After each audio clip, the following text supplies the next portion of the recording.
Every film is a product of its time, and every successful film tells you something about the time it was made.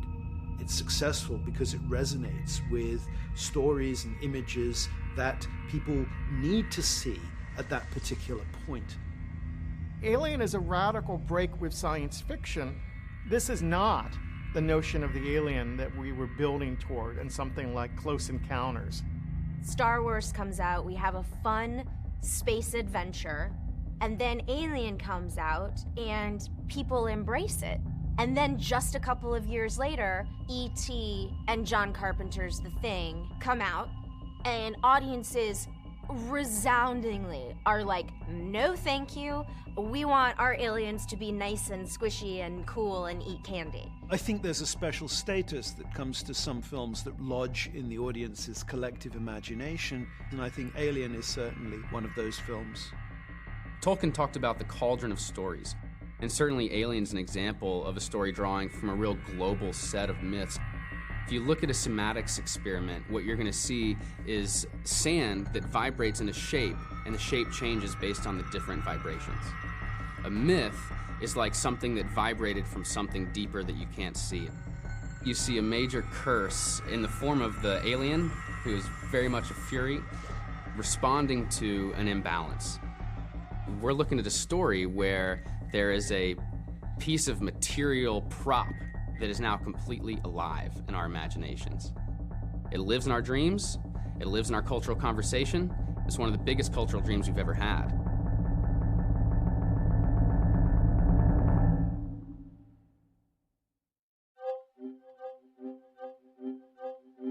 I met Dan at USC. He was a real standout. You couldn't miss him. He was a wild man, unbounded by conventional reality. You couldn't call him an iconoclast because he didn't have icons to break. He could be very offensive and was frequently offensive on purpose. He was hot, emotionally hot, emotionally responsive, very angry. He was born and raised in rural Missouri and had no television. They didn't even have a telephone until he was 10. They lived in the middle of nowhere on 24 acres. And yet he knew all these things.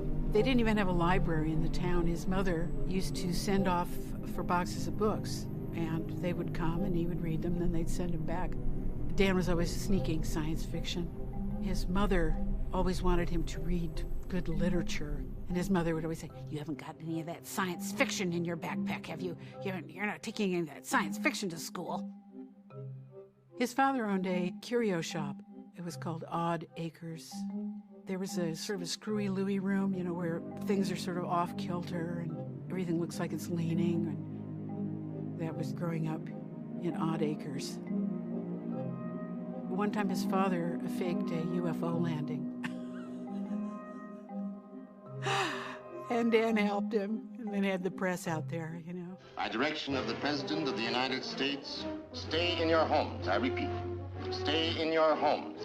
Because in one moment of history-making violence, nature, mad, rampant, wrought its most awesome creation. There's a lot of bugs there, and he was always very frightened, in a way, by the sudden appearance of bugs, like a stick insect and the cicadas, massive invasions in southern Missouri. They would have hundreds of thousands of them come out of the ground and swarm over everything and then vanish and die. So these things really gave him the creeps. And he wanted to creep everybody else out, too. He was quite an artist. And when he was thinking of his monsters, he would sketch them out. Before Alien, Dan had written a screenplay called They Bite. It was Alien before Alien, and it involved a cicada-like creature, but instead of being 13 years underground, it was several million years underground. And gradually picks off the people in the encampment one by one. It's a version of an alien creature evolving, needing an evolution and being destructive in that evolution. O'Bannon has this great line, says, "I didn't steal from anybody, I stole from everybody." And one of the places that he happily admitted that he stole from was a 1951 EC comic called Seeds of Jupiter. It's just 8 pages. It starts on an aircraft carrier, and this orb crashes onto the aircraft carrier, breaks apart, small orb, and it's got like 50 seeds. And there are 3 Navy guys on the ship, and they're wondering what it is. And one of them's called Peach Pit, and he likes to put peach pits in his mouth, and the other 2 guys sort of trick him into putting one of these seeds into his mouth. And then they slap the guy on the back. It's all good fun, and he swallows it. He gets terribly sick. He's dehydrated. It's emergency surgery. He's going to die. The Navy surgeon takes a scalpel, cuts open his chest. Everybody's shocked, and out pops this hideous, scaly, disgusting mini octopus. And then it literally scampers across the deck and plunges into the sea. And they go, well, we're never going to see that again. Guaranteeing that they'll be seeing that again. The origin of Death Rattle was in a farmhouse in Minnesota. The story itself is some sort of astronaut coming across an object. It's the kind of statuary that you might see in a temple in some ancient civilization. In the process of sending it back, he drops it, he breaks it, and he releases something that's about to change his life in a very horrible way. He's attacked by this thing that gets into his body. He is effectively raped. His eyes are gouged out and something goes into his head. And from that point on, he becomes a receptacle for something that's taking him over. Something is transforming a person into something very, very different, very unfortunate, shall we say.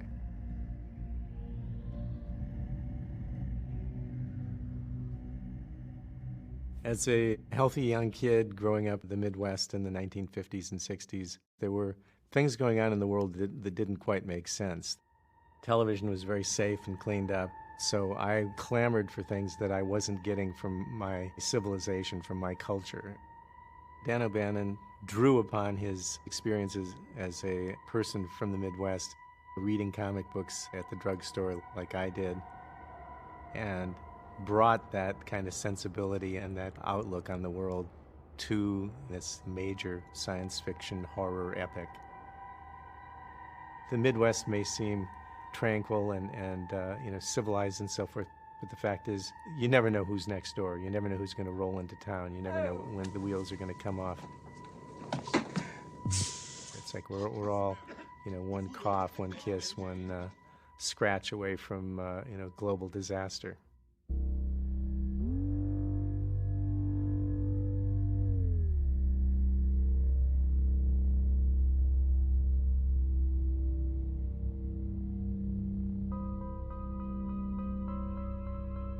The influence of Lovecraft on Dan was considerable. The eggs lying dormant on the planetoid is comparable to the cicada's million-year life cycle, isn't it? Creatures coming out of the ground after being dormant for millions of years is superbly Lovecraftian, completely. I think that's a pretty straight line between the two. Lovecraft, in his own day, was a pioneer of science fiction. More specifically, his brand of horror fiction, which he called weird fiction. He felt that the essence of horror is the unknown, and what is most unknown, it is what is out there in the depths of space and what has happened in the far distant past. Many of the features of Alien have a lot to do with Lovecraft's short novel At the Mountains of Madness. This is a novel he wrote in 1931, and it's something that he had wanted to write for a long time because he had been fascinated with the Antarctic since he was a boy. An expedition from Massachusetts goes down there and come upon fossilized remains of alien entities, which this expedition labels the Old Ones. Looks like it's been dead a long time. Fossilized. In the course of this novel, they become unfrozen and come to life. They cannot be defined by normal human or terrestrial biology. I have confirmed that he's got an outer layer of protein polysaccharides. He has a funny habit of shedding his cells and replacing them with polarized silicon. In fact, the explorers find this immense city that the Old Ones built hundreds of millions of years ago in the Antarctic, full of very bizarre architecture. There are these alien creatures that are virtually indestructible. They simply cannot die. How do we kill it, Ash? There's gotta be a way of killing it. How? How do we do it? You can't. Classical science is based on the idea that matter is dead and inert. And this is true throughout Western consciousness, from Prometheus and Pandora to Adam and Eve. Space is empty and quiet. Is it? That's a perspective that we have. And I think Alien is very much the nightmare to that perspective. And you see this in the Coptic jars where they move. And you see this when you get out into the depths of space where it's supposed to be quiet and dead, and instead you find the boogeyman. I cannot think of a film out there that comes anywhere close to Alien in capturing that overall Lovecraftian atmosphere. That planetoid where the ship lands is a prototypical instance of what Lovecraft called the fear of the unknown. It is a place completely uncharted by human expeditions. No big-budget studio wanted to put a lot of money into making a pure Lovecraft film, and so people like O'Bannon and John Carpenter and others had to sort of use Lovecraftian elements covertly to infuse Lovecraftian themes into works that were not explicitly based on any of his stories. Alien didn't come out of a creative vacuum. It drew on a whole heritage of American science fiction. You can make the argument that Alien certainly borrows from It, The Terror from Beyond Space from 1958. A crew of 10 goes to Mars to recover the lone survivor of a previous expedition. The rest of his crew has been wiped out. Today, of all my crew, I, Colonel Edward Carruthers of the United States Space Command, am the only one alive. They obviously think he did it. He says no, an alien did it. What are you thinking about? Those 9 bodies you left down there? Yes. But I didn't kill them. Spoiler, it was an alien. The alien stows away on this ship and starts picking the crew off one by one. It's hiding in the air ducts. Bullets, grenades, nothing stops it. What do we do now? And it's killed by an airlock. The Thing from 1951 is very present with the idea of this creature that kind of hatches, that mimics, that is in a working environment. You can go to the 60s and look at Planet of the Vampires, where they find this giant alien corpse. Doesn't look like any ship I've ever seen. Do you think it belongs to the Orions? I doubt it. I doubt if the Orions ever built any spaceships. If they had, we would have... Look, Mark. One of the films that Alien draws quite heavily from is a 1966 film produced by Roger Corman called Queen of Blood. Listen.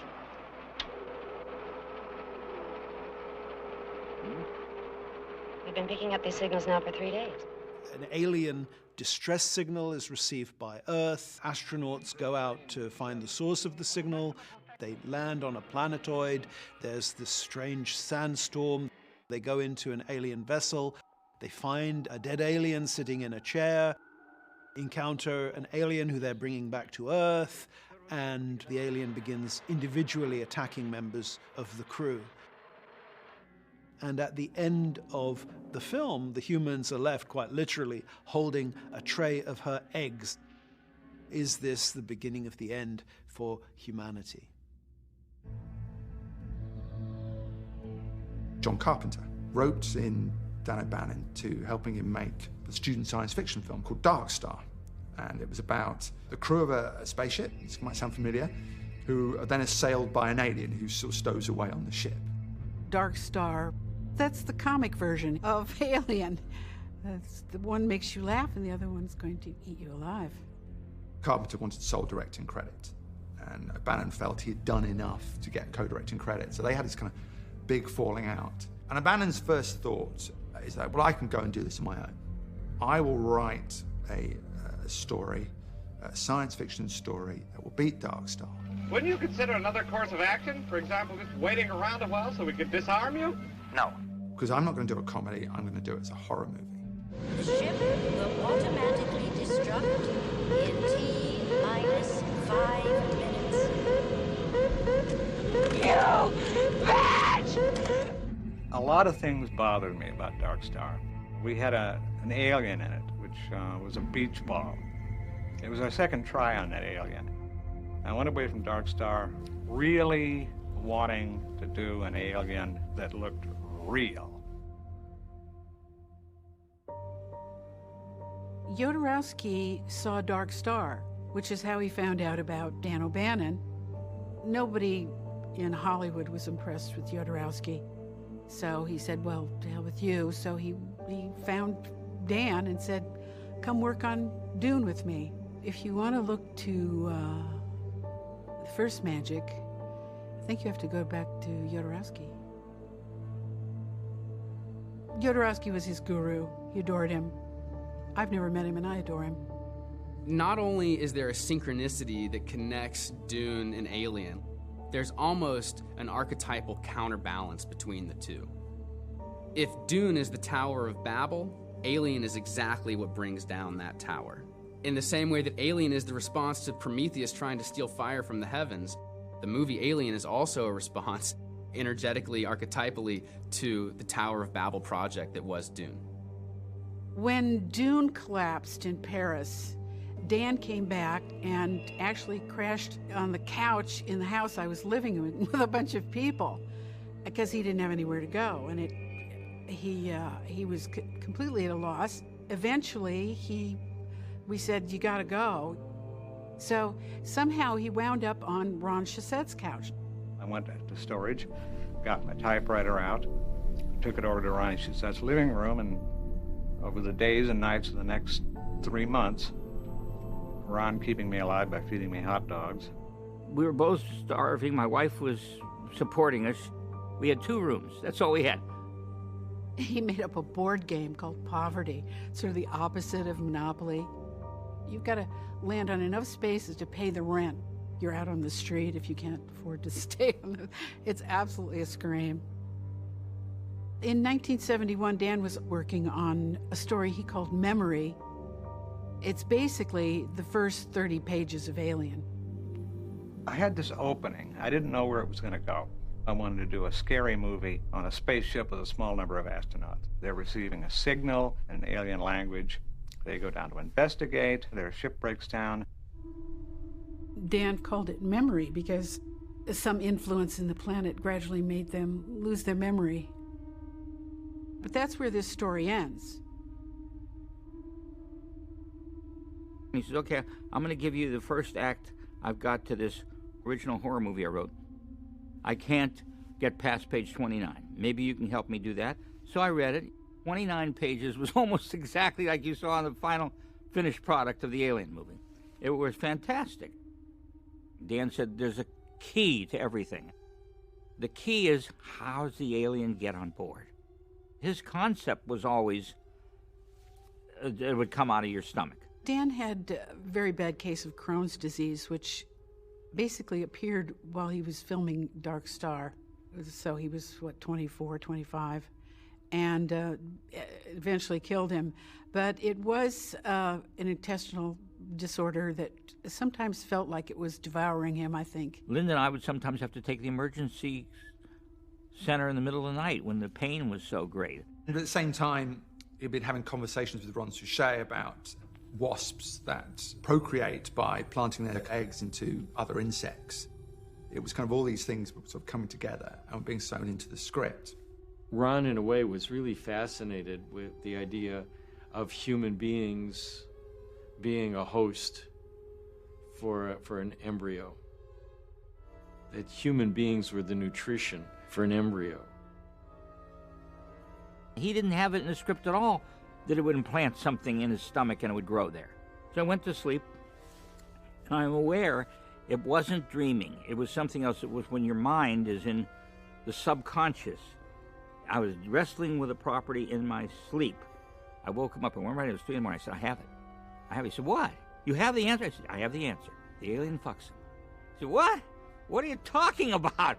I said, jumps on his face. It's a little creature then, little baby squid-like, sticks a tube down his throat, starts feeding him air, but he's implanting his seed, and it's going to grow inside him and burst out of his chest in the middle of the movie.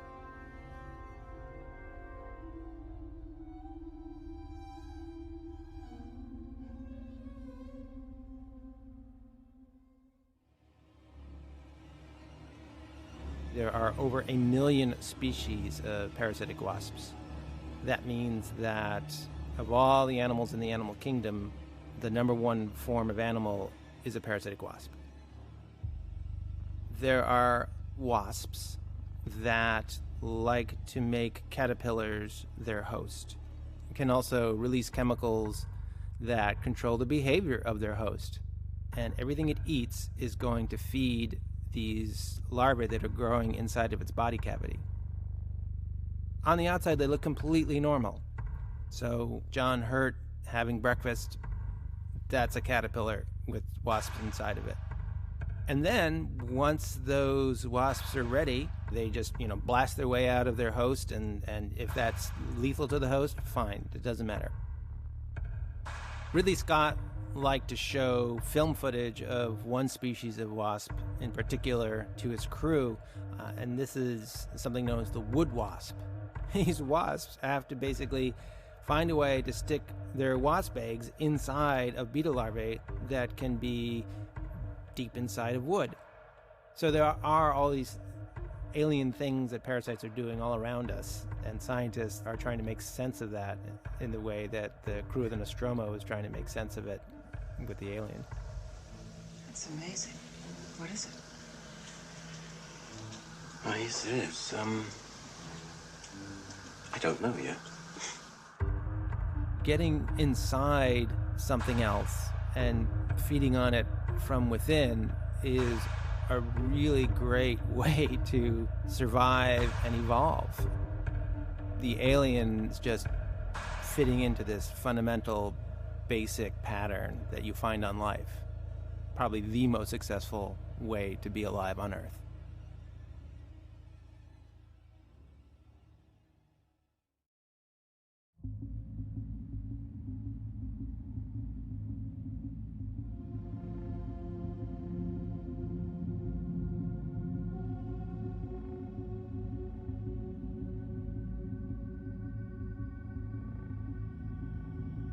Giger really came from Dan O'Bannon. Dan suggested him, and a stroke of genius. Giger consolidates every monster from every mythology around the world into a single creature. He embodies the mythic other. Jodorowsky went to an opening of some of Giger's artwork in Paris and brought the book back. Dan looked at it and was just knocked dead by the artwork. They were fantastic, sexual, mechanical, biological amalgamation that was completely new. It does express Giger's own admiration for Lovecraft as a pioneer in, envisioning creatures far beyond human conception. I think Dan and Giger met at the Lovecraft level, that sort of creeping horror, an unnamed horror that you are free yourself to define. Dan and Giger both had similar interest in the Necronomicon. While Giger was doing paintings on that theme, Dan was also writing his version of the Necronomicon, which I still have. It's unpublished. It's a printed work. Giger was a mystic. He had his own mythology, his own cosmology. He took, like a bee, from different flowers to feed his own imagination and make his own honey with it. It's a mythology of the future. Of course, there is an Egyptian touch to Alien. Hanswood's favorite culture was Egypt. When he was 5 years old, he went with his sister to the museum. In the cellar, there was this mummy, an Egyptian mummy, and Hanswood, he was quite afraid of it. He was so deeply impressed by the black bones and the black skin. From then on, he went almost every Sunday. He was absolutely fascinated by the pyramids. In early storyboards, you can actually see that the derelict was a pyramid. And then later, Ridley Scott envisions this kind of ritual area of ruins. This ship as an emblem is a remnant of a formerly great culture, an ancient civilization that's been long lost to time. That tells us that we should think of the spaceship, the derelict, as a temple. I think the derelict is a crescent moon and ultimately a symbol of death. You see crescents all throughout the story. In the original screenplay, the pods were in a kind of pyramid structure called the temple. That was removed because of budget considerations in the production. 3 stages of the alien you know, where the whole was put into a pyramid, and on top of it all is Nut, the Egyptian goddess of the night sky with the stars in her belly. And I think that was really beautiful. You see being born from her the heavens. And in many ways, this becomes an image of the alien giving birth to this species that could devour the heavens. Nut represents the duat itself, the realm of the dead, the realm of night, the realm of the stars. This is where the sun goes every night. This is where the soul goes between life and death. We're in the alien's domain in this whole story. The first I saw of the Alien script was an early version. Dan O'Bannon brought it to me, and as I recall, the original title was Star Beast. I liked the script, and I wanted to make it, but I said to Dan, this really requires a bigger budget than what I'm able to spend. Why don't you shop it around and see if you can get a big budget? If you can't get the big budget, come back to me and I will buy the script and make the picture. And a guy called Mark Hager got this script into the pile at Walter Hill's office. And it must have been a day when Walter Hill was at a loose end. And he happened upon Star Beast. Now, he thought Star Beast was one of the worst scripts he'd ever read. He just thought it was awful, but he stopped. Page, 30, whatever it was, and went, what the hell? When Brandywine showed interest and optioned Alien, Dan was, of course, being a pest and insistent that they use Giger for the creature. This is a letter to Giger from Dan, dated July 1st, 1977. Dear Giger, this week I have moved into offices of Brandywine Productions, where we are beginning to make the design decisions for our film. The producers, Gordon Carroll and David Geiler, and the director, Walter Hill, are as excited as I am about the possibilities of your lending your unique talents to our picture. Look over the enclosed description of the designs we need, then let us know how much you would ask for the paintings involved. When we agree, we send you a check for $1,000 as an advance against future payments. Yeah, well, Brandywine didn't want to pay the $1,000, so Dan sent him a personal check for $1,000. The face hugger, that was my first thing I did for Dan O'Bannon. He gave me explanation and drawings, and he said that he's jumping on a big egg. This egg is about that, so. And I thought that must be quite a big monster, so I did an enormous face hugger, and he was jumping. I thought he could jump when his tail is it's curved like a spring devil or the Jack in the Box. And from those sketches, he went ahead and did the paintings. And that's why the paintings say Dan O'Bannon's Alien, because Dan paid for them. Fox hierarchy come in to see some of the designs, and they fired him. Gordon Carroll friend said, this guy is just sick, get him off our lot. Send him back to Switzerland, we're having none of it. So Giger was gone. Fox is full speed ahead with Brandywine. They're in pre-production. Walter Hill's going to direct the phone, and all of a sudden the studio gets a call from Walter Hill, basically where he says, "Yeah, I'm not gonna make this movie. I never really believed in it. I don't think it's that great, and I got another picture I'm going to do here. So, good luck. I'm out." And that other picture was Southern Comfort. Not a bad movie. Not Alien. I read the script and I thought, well, this is very solid, very interesting. It's not really an actor's script. There was no one else attached, and they were asking me to get involved in what was then a budgeted film for $2 million. That $2 million sounds like an Ed Wood movie. So I turned it down. Ridley and I had just finished off The Duelist. There was this thing between Ridley and I about sci-fi, and that I was the sci-fi fanatic. And all the films that I used to show him, he would completely disparage and say, no, it's a pile of shit. He had this script through the door called The Alien, and I tried to say, well, let me read it, etc. And for some reason or other, this time he said, no, I'll read it first. And so he was in the next door office where we made commercials, and I remember him sitting there going, fuck me. I got a call a few weeks later, and they said, well, the budget's up to $10 million, and a director named Ridley Scott is going to direct it. I said, sold. I got a phone call from Ridley saying, get your backside down to Shepperton now. So I drove straight down there. When Brandywine brought Ridley on was when Dan really got an ally in a lot of what he wanted for Alien to be. Very, very rare occurrence when the writer can have that amount of influence. We thought he was going to be the wrong director for it, and he turned out to be the greatest visual stylist since Kubrick's prime. And he's such a visual guy that the first thing he did was kind of break it down into storyboards. He draws his own storyboards, extraordinary artist. It's fantastic images. But what it doesn't really have is a clear idea of the alien. It's not quite there. And Bannon says, look, I've got this book. When Dan showed Ridley the Necronomicon, Ridley instantly said, yes, this is it. I was shown the book, Necronomicon,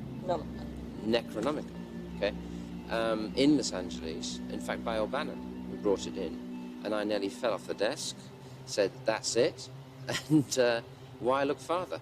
And so that's how I saw it. It was as simple as that. I've never been so certain about anything in my life. There were many arguments at that stage. Fox were probably quite troubled. But it was an early sign of how strong Scott was on that film, that he won so many battles. And the most fundamental and important one was he got Giger back on. I just thought it was stunning, and I just stuck to my gun saying, no, that's it. They said, but let's bring him in and talk some concepts. I said, no, you can't do that. That's it. We want to be shooting by so-and-so. That's it. Just to get this right is going to be incredibly difficult. This is beautiful, not just threatening, and also has very sexual connotations. So in everything, it's like a rather beautiful humanoid, biomechanoid insect. Giger talks about intentionally drawing imagery from his own dreams. That means it's coming from a place where he didn't have agency over what came to him. When he painted, he was in a sort of trance. He was possessed like a seer, a blind seer.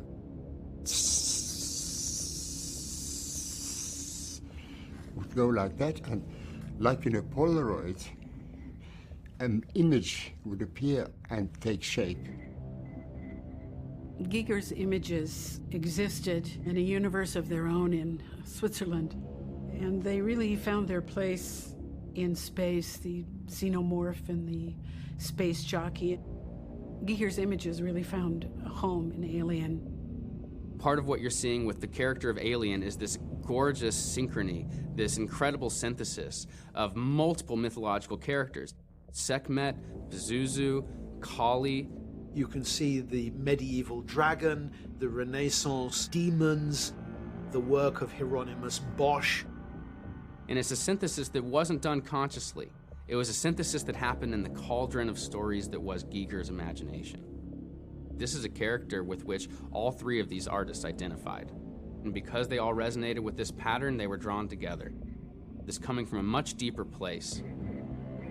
Such a brilliant choice that, in the end, you could say separates Alien from anything else, because you've got this extraordinary artist with this sort of mind-blowing imagery, and you injected it straight into the film.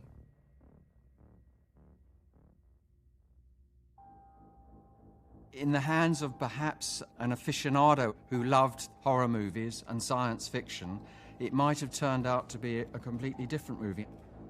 The triptych of Dan O'Bannon, Ridley Scott, and Hans-Ruedi Giger was the gift from the gods.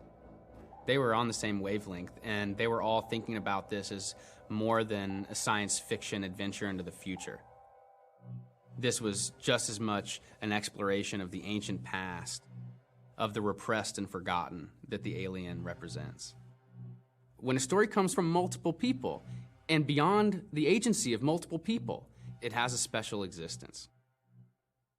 It is a symbiosis. Alien is a symbiosis of a few people who had that sensibility. If Dan had gone off and been in charge, it would have been a different film. It would have had more of the dark star.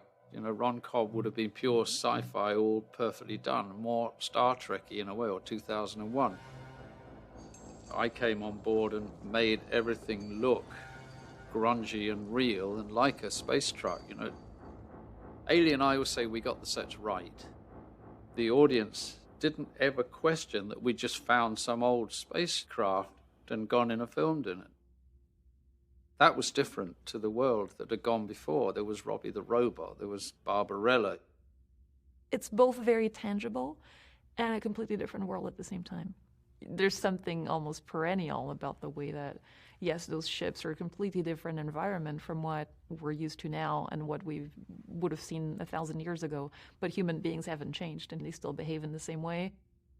I placed the hub of the wheel at Ridley because he's a visionary and he knew what to do with this film and how to marshal all of these different elements into Alien.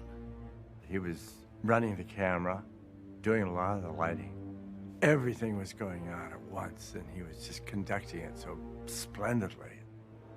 Ridley shot, a good 80% of the film, and it was a Panavision camera. I mean, these aren't light, you know, and he wanted anamorphic on purpose. We were contained in a space, and that wide-angled lens made it seem much more claustrophobic. The costume designer who worked with Ridley always said to me once, you know, Ridley's got a camera for a head. He knows where to put the camera automatically. When you're handheld, you're breathing with the actors, you're just part of what you're filming, you're not distant. I think it's one of the best operated films ever seen. It's not wobbly cam, it was very beautifully photographed.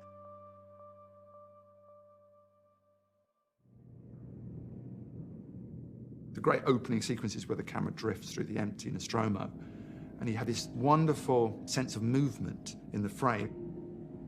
Even though they're all in their cryo chambers, there's a strange sense of life about the vessel. It's all kind of presaging what's coming, but it's a haunted quality, that flutter in the frame.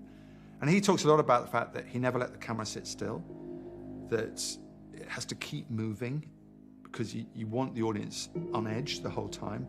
You never let the film settle down. And even around the scenes where they're kind of just having these kind of rather sort of squabbling sequences between the crew, just normal ship stuff, there's a slight air of agitation about how he frames it and how he moves the camera. So he's getting what he calls the heartbeat of the film, this kind of growing throb that it has. The reason he wanted the ship in one path was he wanted to film like the Mary Celeste at the opening. He was tracking round the ship, and there were eerie little things going on, the pecking birds that I put in there for Ridley, and everyone said, you can't do that. I thought it was a great idea. The nodding thing, yeah, that was a Ridleyism. The little nodding things, he had a thing about that for whatever reason, back from childhood. I loved it. They were in all the cars in England. Everyone had these blooming things that were nodding, and they was always a joke. You know, America had dice hanging and stuff, but England had these nodding birds. It's perpetual motion. How do you illustrate that this thing is just carrying on and there's no human beings on it?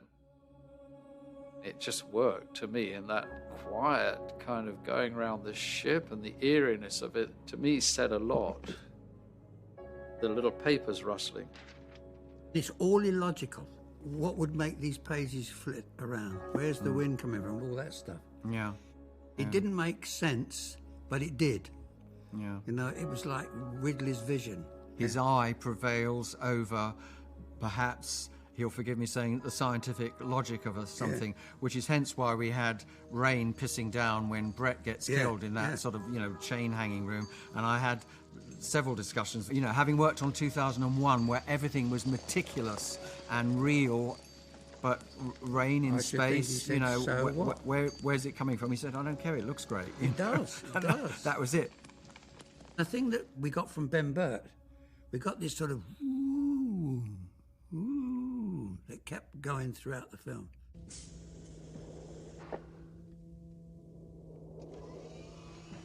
It was almost like a breathing, a sort of an alien breath, breathing in, exhaling and inhaling. And I think it gave a kind of just a kind of feeling that something was breathing down your neck all the time. It kind of gave an organic feel to the ship.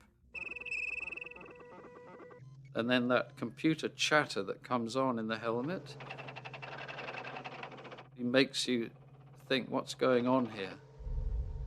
Everything that Ridley built up was building on this fear of the unknown, of something happening. Everybody's now waiting for something to happen, but it doesn't. When I started working on the film, I just realized that this film was going to be virtually in slow motion. Everything was slow, except for these stabs that you got at various points.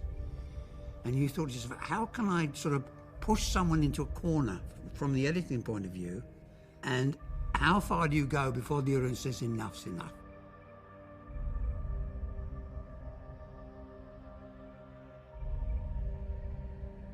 There was a lot of, I think, studio concern about the fact that it was 45 minutes before anything, in their opinion, happened. Yeah. Before the facehugger jumps out of the egg and hits John Hurt on the old visage. But that was its strength. Indeed. That really was its strength, to be able to hold it back that long before you really gave it to the audience. Yeah. They all found it very hard to cope with that. Dan O'Bannon had conceptualized very early on in his script that they wouldn't find the eggs in the derelict spacecraft. They would find the space jockey.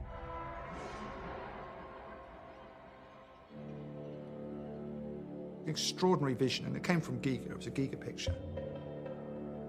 And it did something brilliant in the sense that it showed you that the universe was extraordinary. It was haunting. It was almost slightly benign. You felt almost sort of a loss when you saw it. It was a kind of creature ossified to a chair. You never quite understood what was creature, what was chair, and it was just brilliant. It's another thing that Scott had to fight for, because Fox just went, well, it doesn't have any plot function, you know, they just go through the floor and find the eggs. But he said, you can't just have a hole in the ground. You've got to suggest something. In the chest of what was then the space jockey, which we now know to be the engineer, there's a hole. Bones have been outward, like he exploded from inside. So you get an sense of what, as a hint, a tiny little drop of maybe what these things do. And they lower Kane in on a kind of winch. Can you see anything? A cave. A cave of some sort, but I don't know, but it's like the goddamn tropics in here. And he sees in there this great sort of tableau that Giger had actually painted. And we got onto that set and saw what they had done. I mean, it was mind-boggling. Everything was actual size. There was no CGI.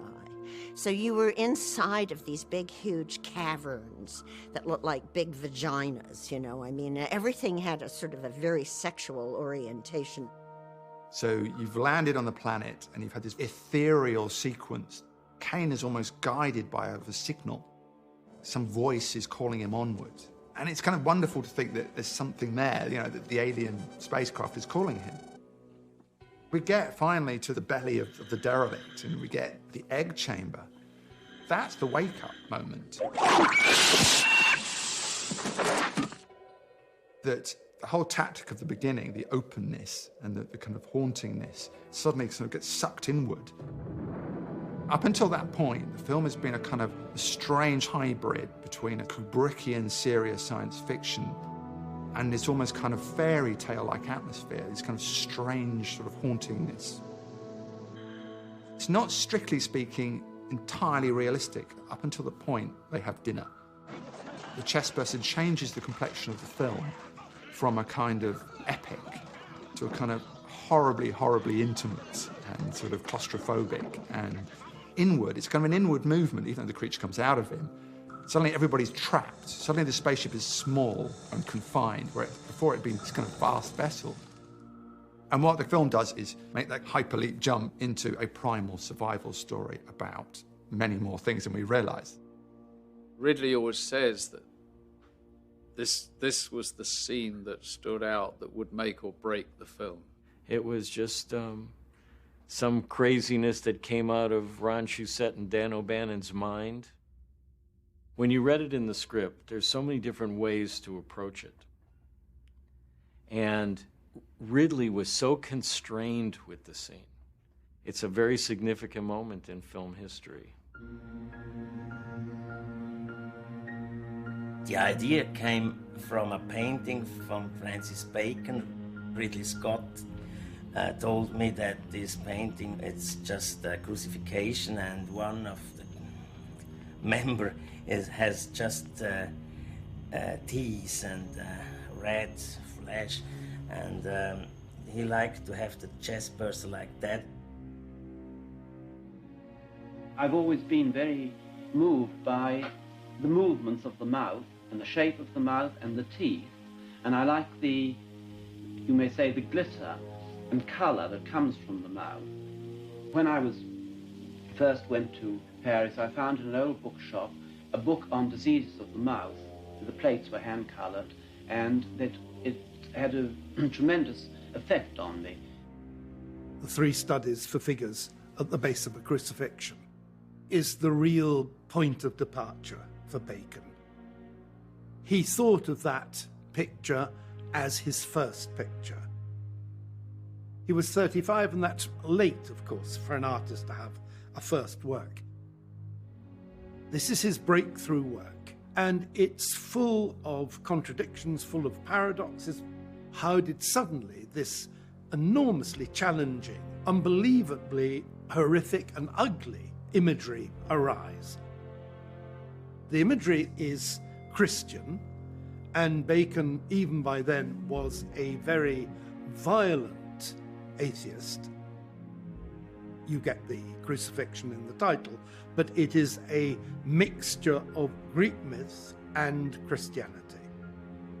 The Greek influence was very deep, and I think he thought of himself as somebody hounded by Furies.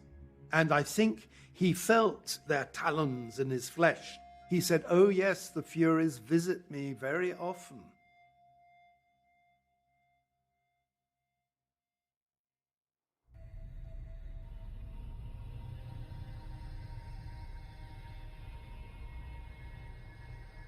The Temple of Apollo at Delphi was one of the major sanctuaries of the Greek world.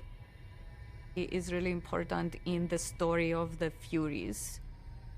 The Furies in Greek mythology are avengers of crimes usually committed by children against their parents. And they first appear in Aeschylus's trilogy when Orestes murders his mother, Clytemnestra, and her lover, Aegisthus.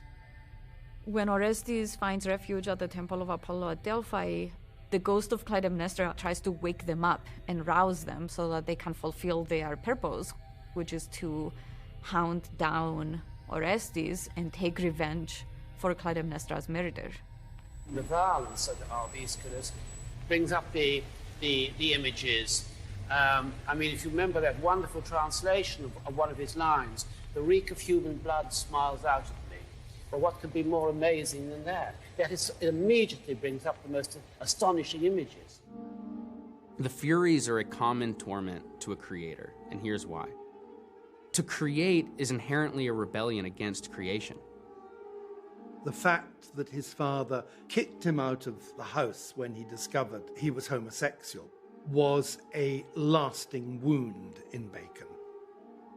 I think the Furies, to some extent, are actually his father pursuing him, chasing him out of the family home and branding him as an outsider. This image came fully formed out of Bacon's imagination. It's like Athena springing fully formed from the head of Zeus. I see it as a monster coming out of Bacon and a monster coming out of the world. Myths are thought to be messages from the divine. When Ridley Scott puts this image of Bacon into Giger's hands, that's an odd synchronicity. And when you see the importance of the story, and you're looking back on it with the power and magnitude with which that story landed, all the synchronicities that brought it to that point seem all the more important and stunning.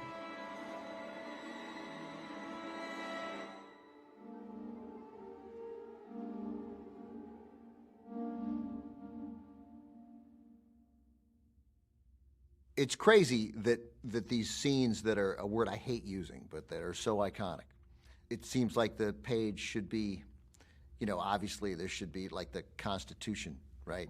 I mean, at some point at the end of Citizen Kane, it says, and the camera turns and focuses, and it's a sled, rosebud, fade to black, right? It's not like, you think it should go ta-da, right? But the chestburster scene is just a one-page description.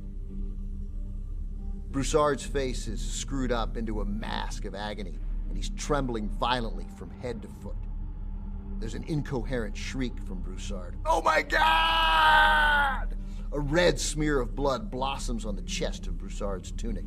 Their eyes are all riveted to Broussard's chest as the fabric of his tunic is ripped open, and a horrible, nasty little head the size of a man's fist pushes out. Everybody screams and leaps back from the table. The cat spits and bolts. The disgusting little head lunges, comes spurting out of Broussard's chest, trailing a thick, worm-like tail, splattering fluids and blood, lands in the middle of the dishes and food on the table, and scurries away while the men are stampeding for safe ground. When they finally regain control of themselves, it has escaped. Broussard lies slumped in his chair, a huge hole in his chest, spouting blood. The dishes are scattered, and the food is covered with blood and slime. I'd make that movie. Yeah. The chestburster made everything possible for us. It wouldn't have been the magic it was without the chestburster scene. Everything rested on that scene from beginning to end, from getting the film made, to how the audience respond, to whether those monsters continue to live in our imagination today. It's that moment where we finally assert that science fiction isn't only about minds, it's about our bodies. It's continuous with the directions horror was taking over the preceding decade, right? Horror is moving toward body horror through David Cronenberg in particular. It's part of the texture of a film that to me is one of the most tactile movies ever made. The sense of goo and grime, of things spurting at us, the sense of heat and steam and sweat. There's a tendency to think about the chestburster sequence as a scene or even a moment, but it really takes a while to build up to it.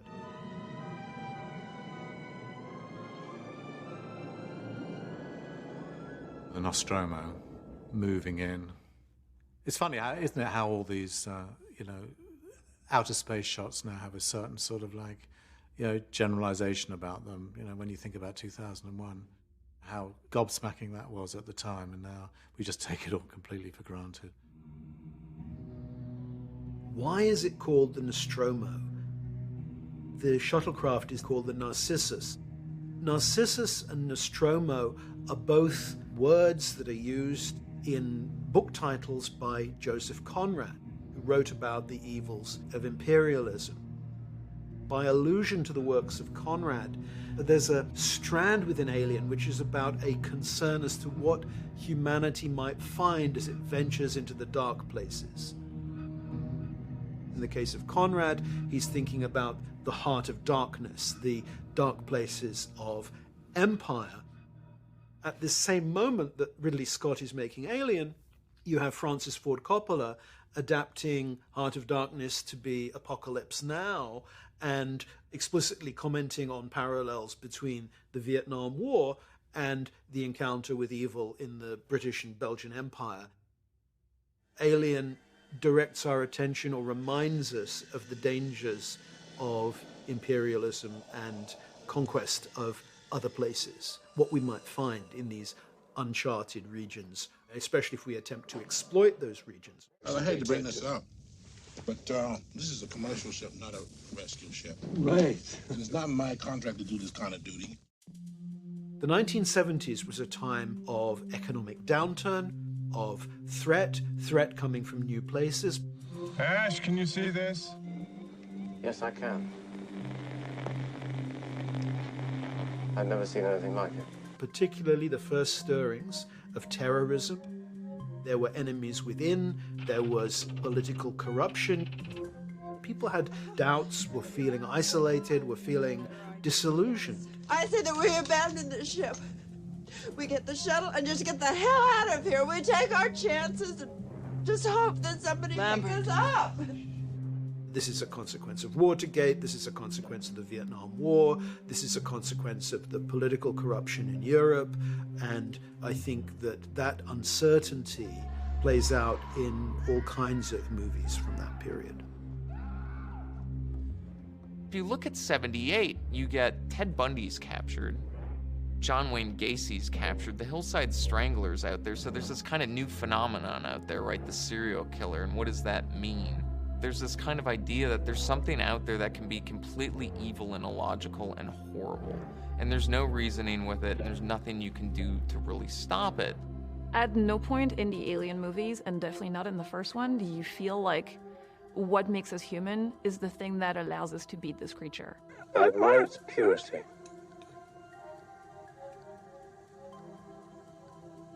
A survivor.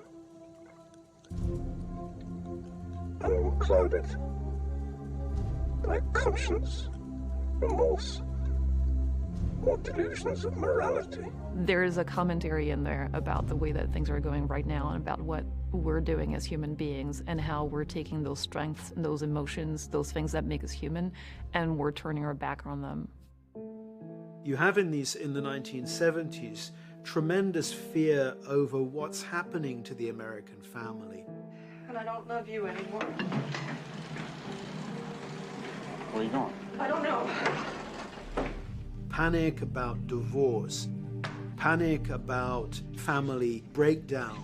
Here's what I still don't understand. What are you running? All the times I come over here, I can't understand how you can prefer her to me. You can't understand that? No, that's a Well, you knew my history when you married me. I think you can see that the crew of the spaceship operate like a kind of family, and there are sort of family-type tensions between them. Before we dock, I think we ought to discuss the bonus situation. Right. Brett and I, we think we ought to... One of the things that strikes me about this movie in general is the way that it's connecting what's gonna happen with 80s movies and what has happened in 70s movies, because sonically, it feels like a Robert Altman movie. You have the scene of all of these characters sitting around talking before they find out that Kane is okay. Well, how about a little something to lower your spirits? Throw me, will you, please? The way that it's blocked and staged, 5 or 6 people in the frame who are all doing something. Just give me the short version. People talking on top of each other at once at equal volumes, where you have to sort of decide who you want to listen to, and they're all mumbling and talking extremely naturalistically. Just a little bit. Thank you. What happened to this guy? It's doing the thing that cinema in America was doing in the 70s, which was to try to point the lens at a more naturalistic working class reality of America.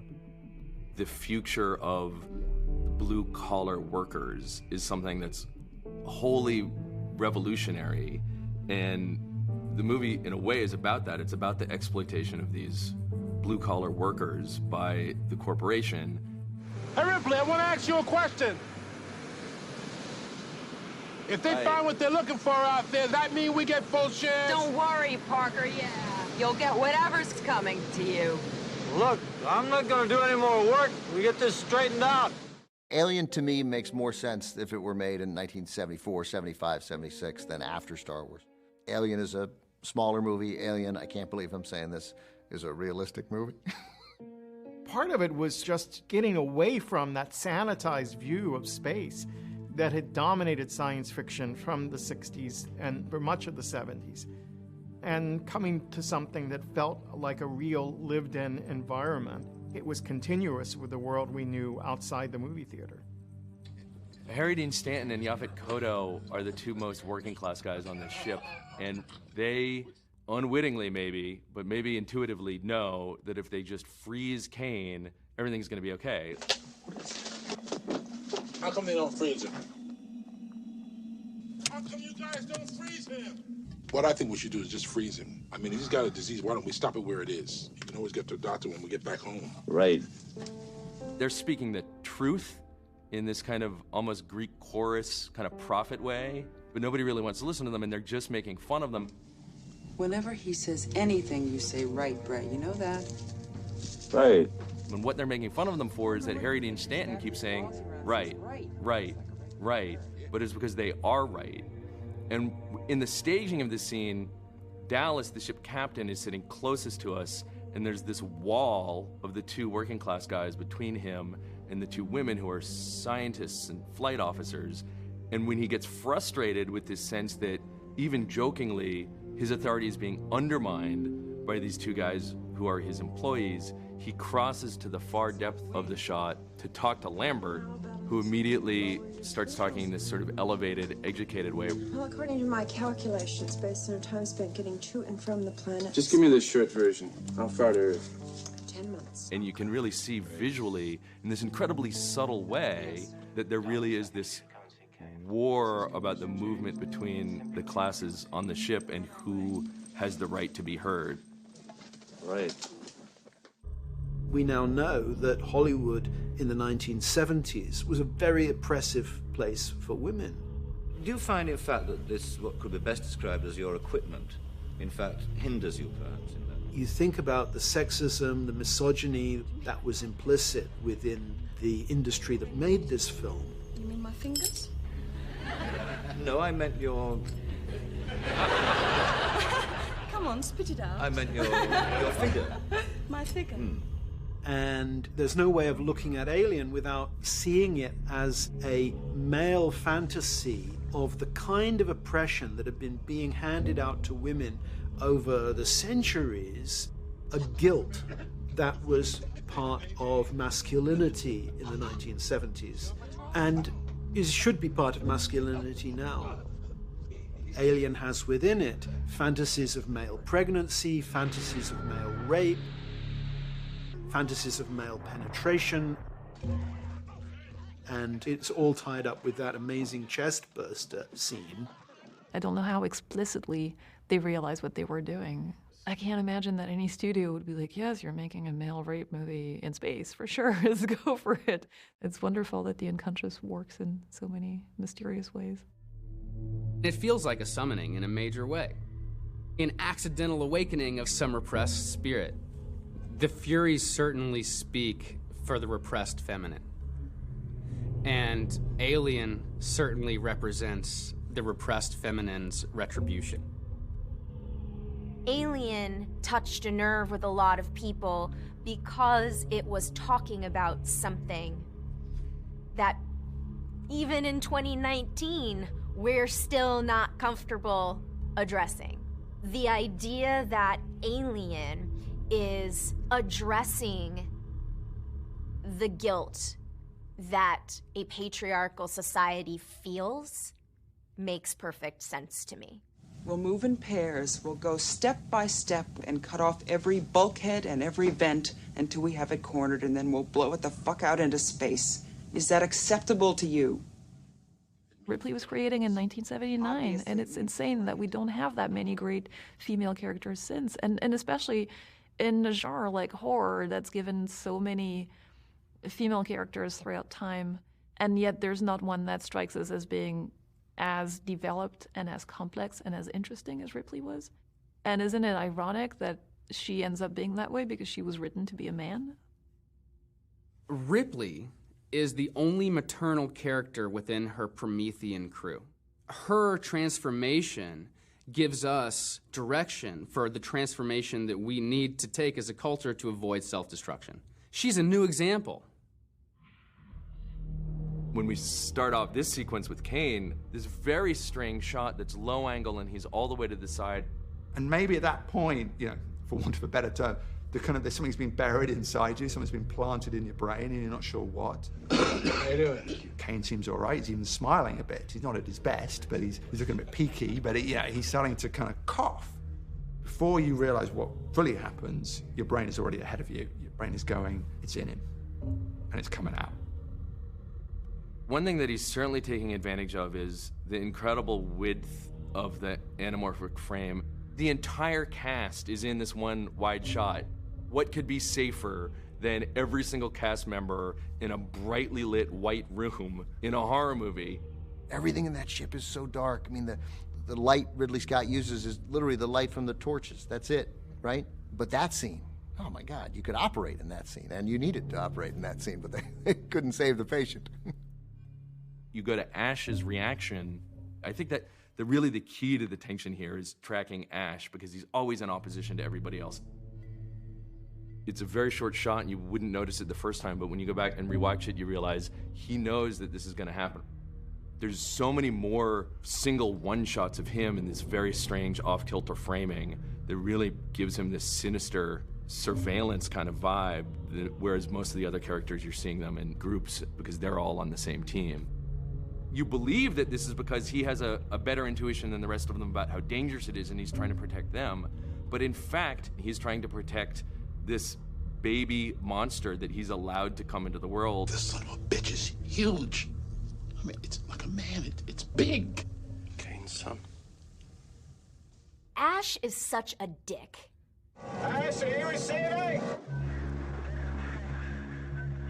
When you think about it, he's not an authentic being. So someone, a human person, had to program him, educate him. Not only is he supposed to look like a person, he's supposed to pass as a person because the crew didn't know. And that's what makes him the worst. That misogyny was built in. Could kill him. Ash looks at Dallas like, what do you think? I'm willing to take your chances. Cut it off. You take the responsibility? Yes, I'll take the responsibility. Get him out of it. Ripley, on the other hand, is saying, I am making this call. It's my job to make this call. Ripley, this is an order. You hear me? Yes, I read you. The answer is negative. In the hatch open. And he says, nope, that's not gonna happen. I override you. Where does he get the idea to penetrate this woman forcibly? You know, that it doesn't logically make sense for an artificial life form to do that. He would choke her. He would suffocate her. The final choice that he makes is to just put this woman in her place. The programming. If we think about that, if we really unpack that, it's so frustrating. Oh, I hate him. Another thing that I think about is the tradition of dramatizations that happen over dinners, which you can see in anything from Chekhov to Ibsen, going back to Shakespeare, and I can't help but think of Guess Who's Coming to Dinner, and in this case, it's the alien who's coming to dinner and shreds the social fabric of the dinner table. Both the text and the subtext is totally about food, right? The first thing that I'm going to do when I get back is to get some decent food. I can dig it, man. I'm telling you, I haven't eaten birds food in this, but... Even when it cuts to there's this shot across the table, and you can see the cat in the background, soft focus, it's eating dinner too. You just know you know what it's made of. No, man. I don't want to talk about what it's made of. I'm eating this. What's the food made of? It's made out of your fucking insides of your body. And there's just this cluster of noise, and it's almost like you're hearing it from the point of view of the chestburster. It's inside of Kane. It's fully conscious. It's about to come through him. Its first impressions of the universe are hearing these indistinct voices of all of these human beings. It's like you're in this sort of sonic womb. Now, from the laughter comes the first sign that something is wrong. That is John brilliantly portraying the beginning of the pain within him. The reaction of everybody is so precise, so right. As soon as this guy gets sick and he flips handheld behind his head, you feel like you're in this completely different world. To me, Ridley's really pulling a Kubrick here.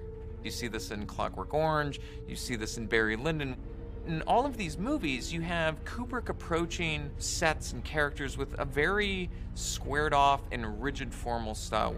But when violence happens, Kubrick will drastically change the kind of visual vocabulary of the scene. It's this amazing choice to not see Kane's face at the very moment that he's going through the most agony. It's incredibly unnerving, and it's sort of a taste of what's about to happen 25 seconds later when it becomes one of the messiest scenes in film history. Slow, Roger, and blood push out. It was kind of looming at us, this scene. You know, everyone was a bit worried about it, for sure, because it's never been done before, and there was so much preparation around it.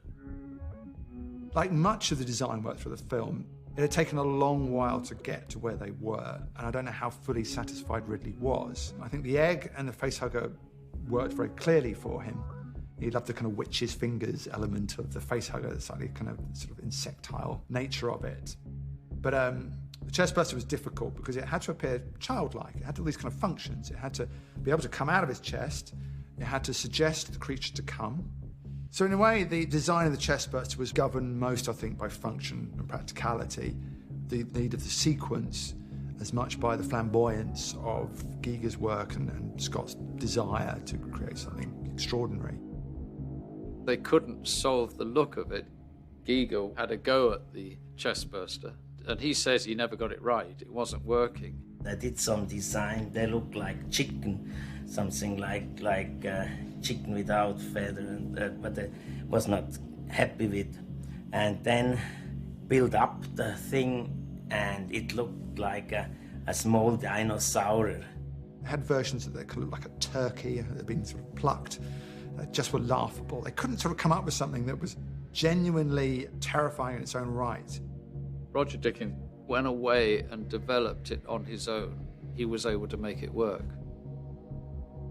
They had made this little puppet, frankly, it looked like a penis, and with teeth, and they had they said, and we're going to have it so that it'll just blow up, and then these teeth will come out. They were like describing this.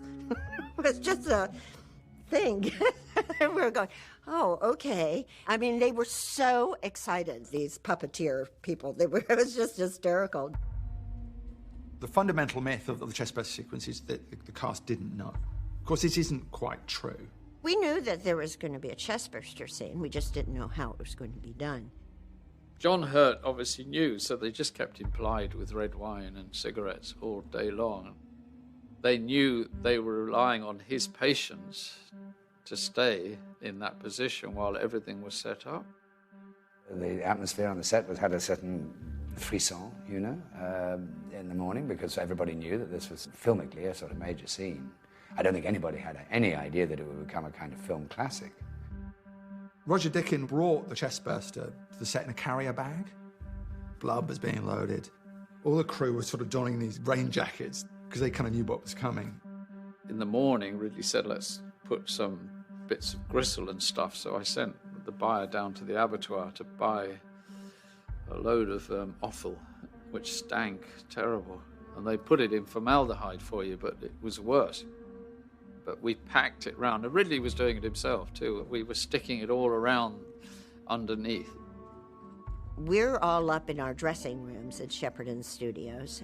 Harry Dean Stanton is sitting in the hall singing and playing guitar. We're up there for hours. We kept wondering what was going on. But at a certain point in time, some assistant is sent to bring them to set. And what greets them isn't a vision, it's a smell. Because over these hours, this kind of offal and raspberry juice has just been cooking under the lights. Literally, you gagged when you walked onto the set. It was so disgusting. Ridley wasn't certain how that was going to happen. How's it going to manifest? All this innards of a cow and the blood, and thinking, my. What they saw was John Hurt spread out on this table with all of these hoses. Everybody is covered up in suits. The actors walk in and they see that waiting for them. And I saw them, their faces all sort of dropped. They all sort of went like this, and their eyes got big and roamed around all over this stuff. We started to shoot the scene, and I was told I'd get a little blood on me. So we start to roll. And then what happens is brilliant. It's just this splat. It's like, almost like a bullet is hitting. He puts a pause in. You've got to kind of give the audience a chance to realise what's happened. The whole thing was really a trick in the cut. And there was a cut to the other side of the table by which time I had been replaced by a replica body. His T-shirt pulled, tightly on it, and in there's going to be bloodlines on high-pressure pumps. They're going to blow blood everywhere. So we start to roll, and then all of a sudden Ridley shouts, "Cut! Cut!" It didn't work on the first take. There wasn't much of a chest burster, really. It couldn't get through the damn T-shirt. Well, we found ourselves all leaning in to see what the hell was going on. Second time, it still didn't go through, but it came up like that and then went down and covered in blood, and the actors were all kind of looking like that and curious, so it was a stroke of genius that it went wrong. They still didn't know what was coming, and it reset again. Ridley just said to Nick Alder and to Roger Deakins, just get it through this time. And they added more blood, more pipelines. And this thing goes up through, splat, and they fire all the pumps. When it went through, I mean, that blood just went everywhere. It was just exactly what Scott wanted. It was just this absolute immediate visceral response. When it happened, of course, it stills you. So that's how it manifests, huh? And again, Nick, and again! Come on! I had leaned into a blood jet. That little blood shot me square in the face. And that's when I jumped back and I went, oh my God. And my knees hit the back of this banquette where we were all sitting, and it flipped me upside down. And I thought, oh my gosh, it was still shooting. So I rolled over and I got back up and I ran around and got back into the scene. So there were different reactions to it. And action. Blood. Blood. No. Push it out. Pump it. You know, Roger Deakins had built little lungs in as well. There was a lot of stuff going on under the table to make it look so real. Hung bits of stuff all over it so that it looked like it broke through the flesh and heart and muscles. That was part of Ridley wanting this to be unquestionably real. And I think that scream, when it screams, there's the bacon shot. There's something really strange in those paintings that connects to the phobias that we carry with us to this day, and they come from our ancient past. So I think, you know, particularly the incubus is one that struck me when I read the script, because that chest burster comes out and sits there for a moment and screams, and that's just as you imagine an incubus would do. It would come out and sit and scream at you. I love that image so much, and what I see in it is something that's like a material object trying to come to life. And that's what Alien is. Snarl. Snarl. Okay, and the head back. Snarl. Go! Shit, great. Cut it. Cut it. Save the blood. When I'm watching the chestburster scene on the Nostromo, and I'm thinking about how brilliantly staged it is because it doesn't take place in a dark corridor with a guy all by himself. And then decades later, Ridley Scott restages a chestburster scene and does it exactly in that way that's so much more tropey, in the dark, a guy alone being watched over only by the malevolent David, and with this smoke and lights behind him. It's almost like it's the first draft of the original scene that was rejected and then for some reason revisited later. But on the other hand, there is something really delightful if you give into it. I feel like Ridley Scott can't find a better way to talk about his own mortality than by going back over and over to the origin site of the height of his powers and the height of his creativity. If you look at where Ridley Scott is currently taking the Alien cycle, he's using it explicitly to explore questions of where did life come from? What does it mean to be human? He seems fascinated by the idea that the child would destroy the parent, that the created would destroy the creator, that things we make come back and destroy us, which I suppose are variations on the Frankenstein story. But the repeated recurrence of this in his work suggests, I think, a major artistic obsession, actually. People often talk of Hollywood as the dream factory, but I think the dreams that Hollywood puts on the screens are not just the dream of one person, they're collective dreams. Cinema is a window on our collective unconscious, and in that way, I think that Alien is an incredibly important window on what people were thinking about as of the late 1970s. When you look back at Alien 40 years later, it seems prophetic of where we've gone. We're still going in the same direction that it seemed to be indicating at the time, which makes the world of Alien, if not probable, at least, looking like a possibility in the way that Star Wars could never be.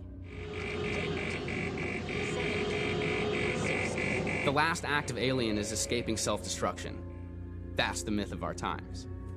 Part of what makes Alien so powerful is it's so much more than an allegory. It taps into a deep set of patterns that can mean many, many, many things. I don't think we can get to the bottom of Alien. Like a piece of sand vibrating in a somatic experiment in touch with something deeper. Dan O'Bannon must have been on the frequency for this myth. He seems to have been a stenograph for a larger song. My husband was out of time in a way, out of specific time. But he lives on. And when he was dying, that's what I said to him. He was not conscious. But I said, you moved the world. You did it. You moved the world. And he did. In a way, I don't think Dan O'Bannon is finished yet. When he died, I had a strange feeling that he'd gone back to the future from whence he'd come. And there's still things there that are emerging from him, and things that I have that are just now becoming relevant today. And there's more there. There's more there. Don't ask me why he had this connection to the past and the future, but he sure did. He came from a place that had no telephone or television and went to the stars. Went to the stars. It's inexplicable.